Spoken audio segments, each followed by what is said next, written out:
And then there are repetition of patterns. We talked about it. Every relationship looks like the relationship you have with your mother.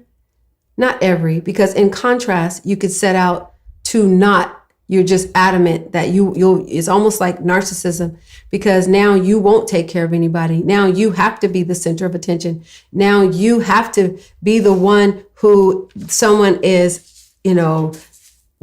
doing flips to be in your life, but that's still a result of your relationship with your mom. And so, what happens when it's time to select friends or a partner? Because you're so used to chasing that pattern, it happens again. Just like you're pleasing your mom, chasing your mom, and doing all these things, now you're going to get friends where you have to chase. You are attracted to unavailable partners or friend. You are attracted to critical partners or critical friends. You unintentionally repeat parenting styles with your own children. Your mom didn't take care of you, so now you don't really take care of your children because that's normal. That's that children are a headache and a burden, and these kids get on my nerves flavor of parenting. Or you don't do Christmas, or you don't do Thanksgiving, or you don't do, you're not intimate, you're not emotional, you're not physical with your child. And that could be because that's what you experienced with your own mother. It impacts how you mother. Mother wounds are multi-generationally passed down, and it's important for us to know that. And one important thing about how it's passed down through generations is that epigenetics. Epigenetics is stating that our environment, it affects how our DNA is expressed. So if I'm stressed out, then and my eggs, my daughter, when she was in me, I'll use my girls, when they were in me, if I was stressed out, now they're stressed out. The cortisol markers are high, and they have a higher proclivity of stress, inflammation, cortisol, anxiety, or depression. Whatever I dealt with, it turns on the DNA marker for emotional expression. So some of the things that people are dealing with, it didn't start with you. The anxiety, the low self-esteem, the fear, the abandonment, the perversion even, I'll go there. It didn't start with you. How you feel, all of these feelings can be expressed in our DNA, and it turns on different markers. And so we feel like, I don't know why I feel like this. It could have been the way your mom felt when she carried you, even down to my grandchildren. When I carried my daughters, their eggs were developed, they say, within them, right? All the eggs that they would have. So I was making an impact not only on my daughter, but on my granddaughters. So these things are multi-generational. And so it's important to know that wounds start early. And it's not because the mom says, pick me. I want to cause mother wounds. That's not what happens. Usually there's something that happens within the womb or in the life experience that causes a deficit. And then the mother's mother from the deficit. Your deficit is your mom's deficit. What you need is what she doesn't have. So it's her deficit too. We mother from our deficits. And sometimes we overcompensate and we try to give our kids what we didn't have. But in many times, as it pertains to wounds, our deficits become our children's deficit. They parent from their deficit. So while you're saying, I didn't get this, well, you have to remember your mom didn't either.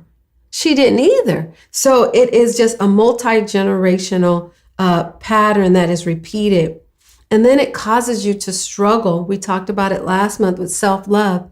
You wonder why you're struggling to nurture yourself in ways that you need to, because it wasn't modeled in childhood. You didn't feel deserving. You didn't feel that you were valuable. No one takes care of something that's not valuable. People throw paper, pennies, and trash away. They don't harbor trash. If you feel like trash, if you've been treated like trash, there's no way you're going to polish trash and take care of it and fold it up and put it nicely. You're going to put it in the trash can. So that is one indication. If you're struggling to nurture yourself, it wasn't modeled in childhood. And then there is the clinical considerations. We're at the part of clinical considerations because it's like, oh my gosh, what do I do? You've described me. You've pointed out that I have a mother wound. What do I do with this mother wound? Well, the beautiful thing is that we're having the discussion because it all begins with awareness. And sometimes we don't know why there's conflict with us and our mother. Sometimes we don't know why we get anxious when the phone rings and it's her. Sometimes we don't know why we're struggling. We love her, but we don't want to be with her, or we're angry at her, but we don't feel like we have a right to be. We don't know what to do with those emotions. Hopefully this has helped you to get a view of the mother wound, how it starts, and also to have some empathy for your mom. Have some empathy because your mother is living out her experiences. I'm not excusing abuse. I'm not excusing neglect. I'm not excusing it. I'm giving you the reason because that's going to be part of your healing. If you don't get another reason, you're going to constantly think she doesn't love me because of me. She doesn't love me because she doesn't like me. She doesn't love me because I'm not good enough or smart enough. When a mother doesn't like her child, she does not like herself. So when that is the case, she does not like herself because we are our mothers, y'all. We're the parts of them that maybe they don't want to see. Even if you are the positive part of your mother, she may not like that. And it's not that she doesn't like it. It might be hard for her to digest that you're a responsible mother, you're a loving mother, you're a capable woman, you're the woman that she's not, you're the mirror of who she's not. That causes conflict too with the mother wound. And so there's, you feel that tension and you feel that she won't celebrate you and you feel that she's negative towards you. And what she's negative towards is that she feels that you're condemning her by being healthy. Your health is an indictment against her sickness, and she's embarrassed and she's ashamed. So now she has to play the one-up game with you. Now she has to be better than you. Now she has to put you down. Now she's in competition with you because your light is shining so brightly. Or if you're struggling, if you've made mistakes, maybe you're over-identifying with her weaknesses and she can't handle it. She can't handle your weaknesses because your weaknesses are her weaknesses and you're reminding her of the mistakes that she made. And so instead of just being angry at herself, now she's angry at you because she sees herself in you. So those are some of the dynamics of why you might feel like in the mother wound and the mother, relationship, while there's so much tension and there's so much strife. Yeah, there is jealousy and envy.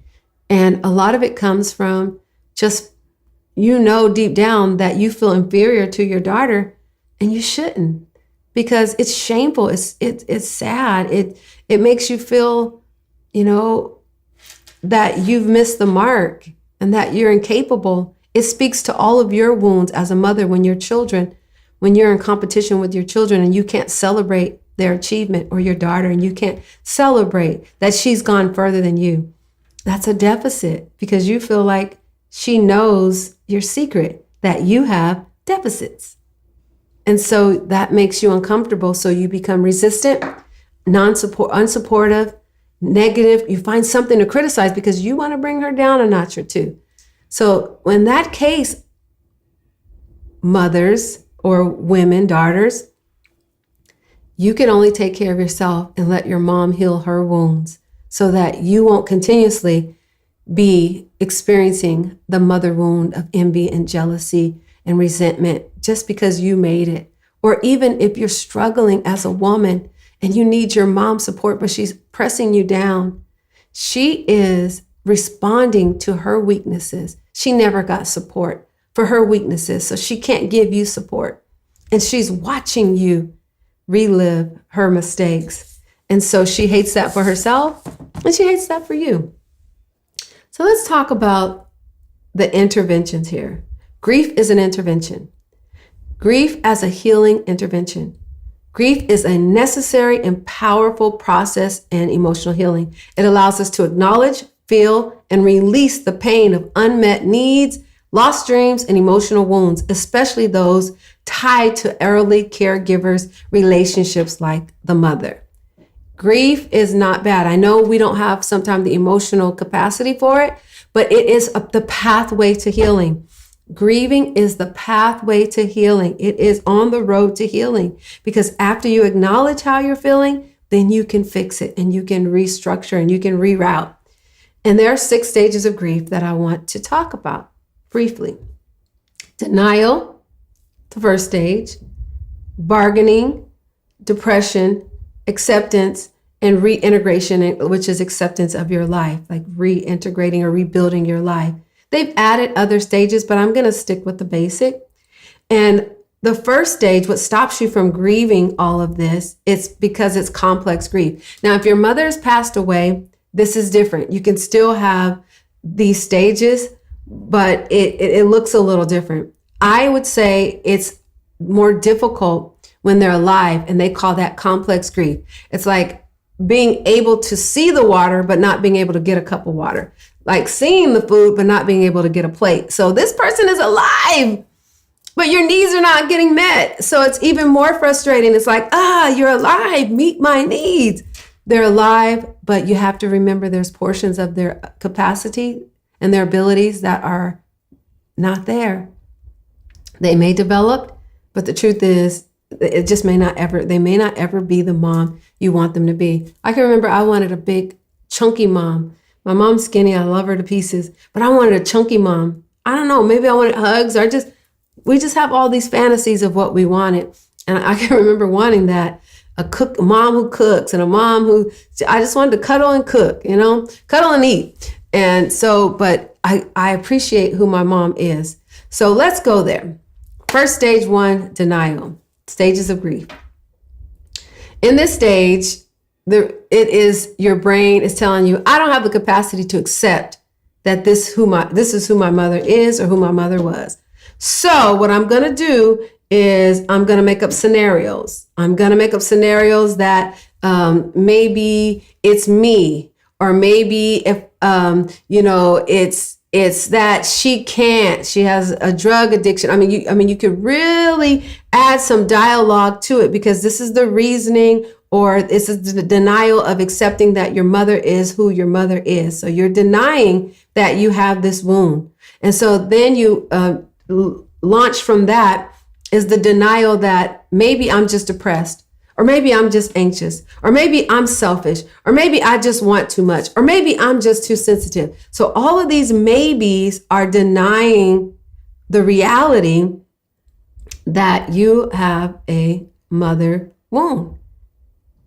You're so respectful of the hope that you can't even conceptualize the fact that my mother hurt me, or you can't conceptualize the fact that because you want to say, I don't care, I'm grown now, or I don't care, I'm gonna do me. You make up all these things, so you resist the truth. You deny what you're feeling. And then there's the bargaining, where you continue to make agreement that, okay, my mom, if I do this, if I buy her this car, if I take her on this vacation, if I throw her a birthday party, if I answer her calls, if I listen to her, if I do all these things, then I won't have this wound. I'll be healed.